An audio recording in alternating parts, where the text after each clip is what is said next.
जय हिंद। आज हम राजनीति विज्ञान का प्रश्नोत्तर करेंगे। सामाजिक विज्ञान पुस्तक का नाम है लोकतांत्रिक राजनीति भाग 1, कक्षा 9 के लिए राजनीति विज्ञान की पाठ्य पुस्तक, अध्याय 1, चैप्टर का नाम है लोकतंत्र क्या, लोकतंत्र क्यों। प्रश्नोत्तर शुरू करते हैं। प्रश्न संख्या 1 है, यहाँ 4 देशों के बारे में कुछ सूचनाएं हैं। इन सूचनाओं के आधार पर आप इन देशों का वर्गीकरण किस तरह करेंगे। इनके सामने लोकतांत्रिक, अलोकतांत्रिक और पक्का नहीं लिखें। देश क, जो लोग देश के आधिकारिक धर्म को नहीं मानते उन्हें वोट डालने का अधिकार नहीं है। तो इसका उत्तर होगा देश का अलोकतांत्रिक, क्योंकि धर्म के आधार पर वोट का अधिकार छीना जा रहा है, इसलिए देश का अलोकतांत्रिक होगा। देश ख, एक ही पार्टी बीते 20 वर्षों से चुनाव जीतती आ रही है। तो यहाँ पर उत्तर होगा देश ख पक्का नहीं। सिर्फ एक पार्टी का जितना लोकतंत्र या अलोकतंत्र का प्रमाण नहीं है, इसलिए देश ख पक्का नहीं है। देश ग, पिछले 3 चुनाव में शासक दल को पराजय का मुंह देखना पड़ा। तो यहाँ पर उत्तर होगा यह लोकतांत्रिक है, क्योंकि सत्ता परिवर्तन हुआ है। देश घ, यहाँ स्वतंत्र चुनाव आयोग नहीं है। तो यहाँ पर उत्तर होगा देश घ अलोकतांत्रिक है, क्योंकि स्वतंत्र चुनाव आयोग न होना लोकतंत्र की शर्त के खिलाफ है। प्रश्न संख्या 2 प्रश्न है, यहाँ 4 अन्य देशों के बारे में कुछ सूचनाएं दी गई हैं। इन सूचनाओं के आधार पर इन देशों का वर्गीकरण आप किस तरह करेंगे। इनके आगे लोकतांत्रिक, अलोकतांत्रिक और पक्का नहीं लिखें। देश च, संसद सेना प्रमुख की मंजूरी के बिना सेना के बारे में कोई कानून नहीं बना सकते। तो यहाँ पर उत्तर होगा देश च अलोकतांत्रिक है, क्योंकि सेना प्रमुख संसद से ऊपर है। देश छ, संसद न्यायपालिका के अधिकारों में कटौती का कानून नहीं बना सकते। तो यहाँ पर उत्तर होगा देश छ लोकतांत्रिक है, क्योंकि न्यायपालिका की स्वतंत्रता लोकतंत्र की शर्त है। इसके बाद है देश ज, देश के नेता बिना पड़ोसी देश की अनुमति के किसी और देश से संधि नहीं कर सकते। तो यहाँ पर उत्तर होगा देश ज अलोकतांत्रिक होगा, क्योंकि संधि का निर्णय देश के बजाय पड़ोसी देश ले रहा है। प्रश्न देश झ, देश के सारे आर्थिक फैसले केंद्रीय बैंक के अधिकारी करते हैं, जिसे मंत्री भी नहीं बदल सकते। तो यहाँ पर उत्तर होगा देश झ पक्का नहीं। केंद्रीय बैंक की स्वतंत्रता लोकतंत्र विरोधी नहीं मानी जाती। प्रश्न 3 प्रश्न है, इनमें से कौन सा तर्क लोकतंत्र के पक्ष में अच्छा नहीं है और क्यों। क, लोकतंत्र में लोग खुद को स्वतंत्र और समान मानते हैं। तो यहाँ पर और है ख, लोकतांत्रिक व्यवस्थाएं दूसरों की तुलना में टकरावों को ज़्यादा अच्छी तरह सुलझाती है। ग, लोकतांत्रिक सरकारें लोगों के प्रति ज़्यादा उत्तरदायी होती हैं। घ, लोकतांत्रिक देश दूसरों की तुलना में ज़्यादा समृद्ध होते हैं। तो यहाँ पर उत्तर है कि कौन सा लोकतंत्र के पक्ष में अच्छा नहीं है और क्यों। तो यहाँ पर उत्तर है सही नहीं है, वह है घ, लोकतांत्रिक देश दूसरों की तुलना में ज़्यादा समृद्ध होते हैं। यह सही नहीं है, कारण समृद्धि केवल लोकतंत्र पर निर्भर नहीं करती। कई गैर लोकतांत्रिक देश भी समृद्ध हैं और कई लोकतांत्रिक देश गरीब हैं।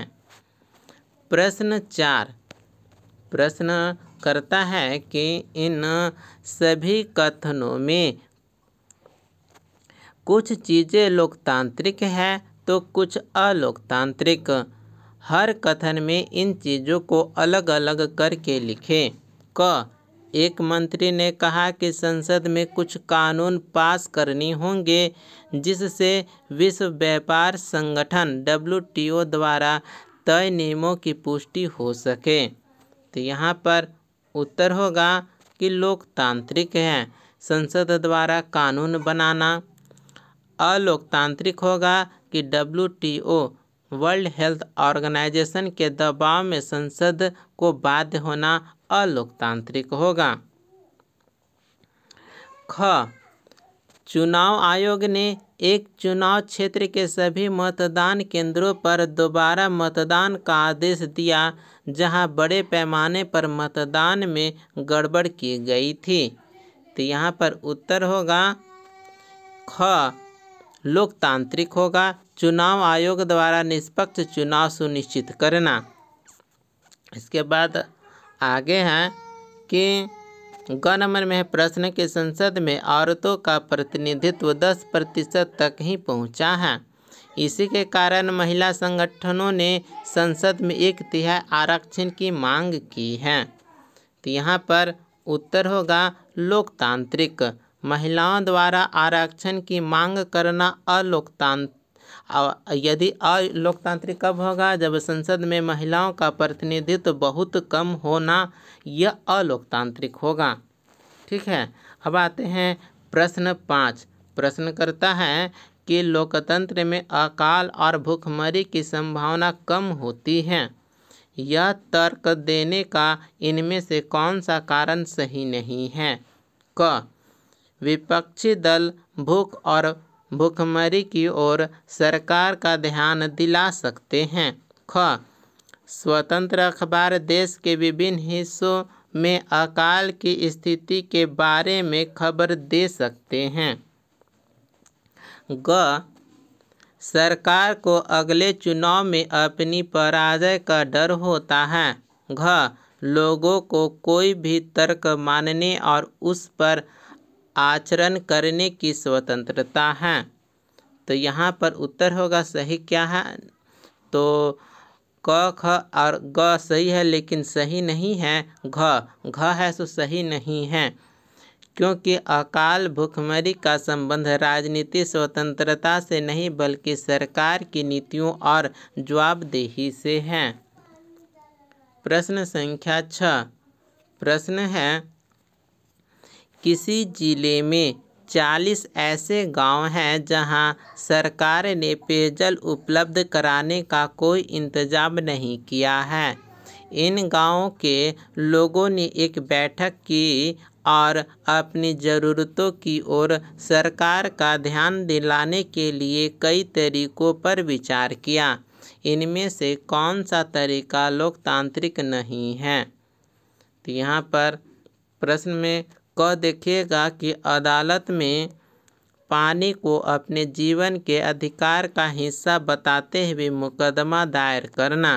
ख अगले चुनाव का बहिष्कार करके सभी पार्टियों को संदेश देना। ग सरकारी नीतियों के खिलाफ जन सभाएं करना। घ सरकारी अधिकारियों को पानी के लिए रिश्वत देना। तो यहाँ पर उत्तर होगा लोकतांत्रिक नहीं है घ सरकारी अधिकारियों को पानी के लिए रिश्वत देना लोकतांत्रिक नहीं है। प्रश्न संख्या 7। प्रश्न है लोकतंत्र के खिलाफ दिए जाने वाले इन तर्कों का जवाब दीजिए। क सेना देश का सबसे अनुशासित और भ्रष्टाचार मुक्त संगठन है, इसलिए सेना को देश का शासन करना चाहिए। उत्तर अनुशासन और शासन अलग बातें हैं। सेना शासन करेगी तो लोगों को स्वतंत्रता और अधिकार खत्म होंगे।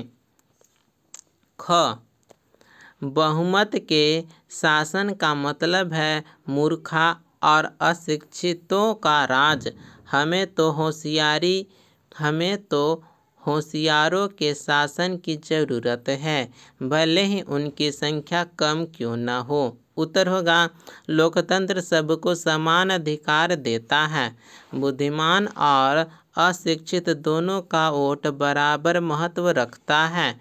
यही समानता लोकतंत्र की ताकत है। ग प्रश्न है कि अगर आध्यात्मिक मामलों में मार्गदर्शन के लिए हमें धर्म गुरुओं की ज़रूरत होती तो उन्हीं को राजनैतिक मामलों में मार्गदर्शन का काम क्यों नहीं सौंपा जाए।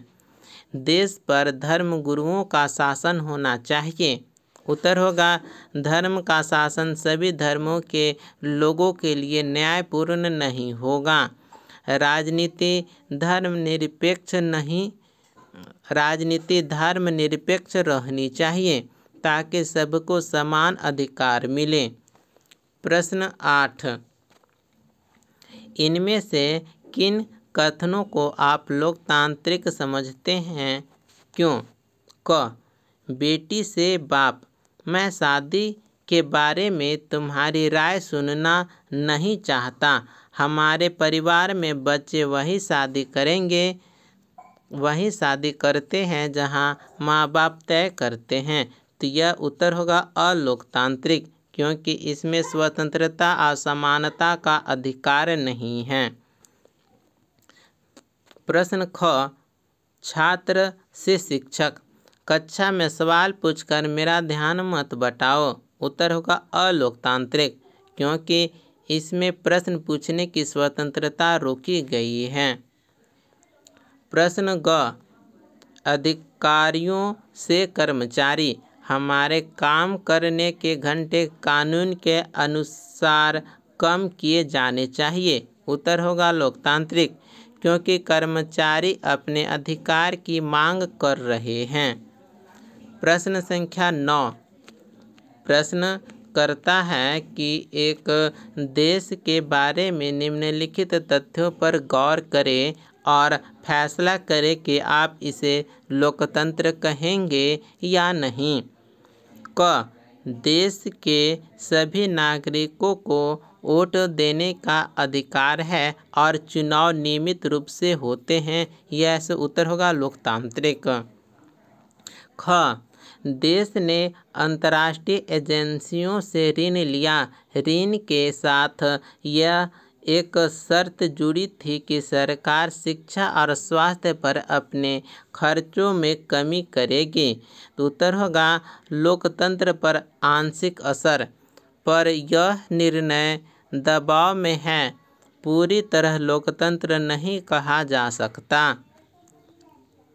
प्रश्न ग, लोग 7 से ज़्यादा भाषाएं बोलते हैं पर शिक्षा का माध्यम सिर्फ एक भाषा है जिसे देश के 52% लोग बोलते हैं। तो ये उत्तर होगा अलोकतांत्रिक, क्योंकि अन्य भाषाओं के बोलने वालों के अधिकार छीन लिए गए हैं।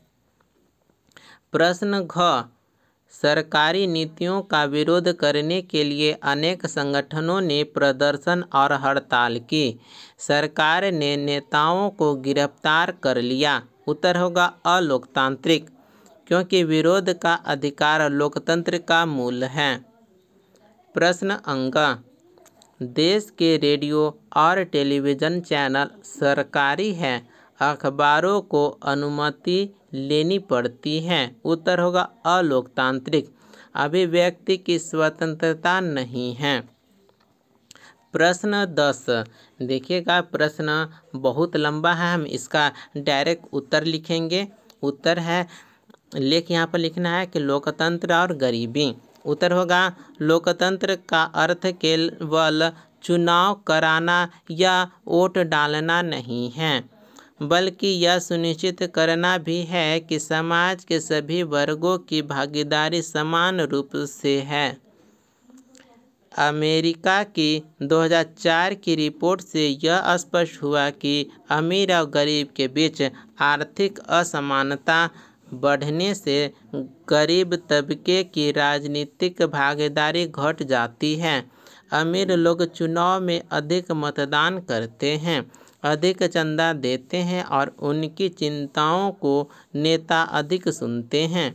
इसके विपरीत गरीब लोग राजनीति से दूर होते जाते हैं, जिससे उनकी समस्याओं, गरीबी, शिक्षा, स्वास्थ्य और रोजगार पर पर्याप्त ध्यान नहीं दिया जाता। भारत का उदाहरण देखें तो यहाँ भी यही स्थिति देखने को मिलती है। अमीर वर्ग चुनाव में चंदा देकर सरकारों पर असर डालता है, वहीं गरीब जनता को अक्सर अपनी बुनियादी ज़रूरतों पानी, बिजली, शिक्षा, स्वास्थ्य, रोजगार के लिए संघर्ष करना पड़ता है। लोकतंत्र की असली ताकत तभी सामने आएगी जब समाज के हर वर्ग को समान अवसर मिले और गरीबी उन्मूलन, रोजगार, शिक्षा और स्वास्थ्य पर बराबर ध्यान दिया जाए। इसलिए लोकतंत्र को मजबूत बनाने के लिए जरूरी है कि गरीबी कम हो, असमानता घटे और गरीब तबके की आवाज़ भी नीति निर्माण में सुनी जाए। तभी लोकतंत्र सही मायनों में सफल और सबके लिए उपयोगी सिद्ध होगा। इसी प्रकार से यह जो प्रश्न है यहीं पर कंप्लीट होता है। मिलते हैं अगले वीडियो में। धन्यवाद।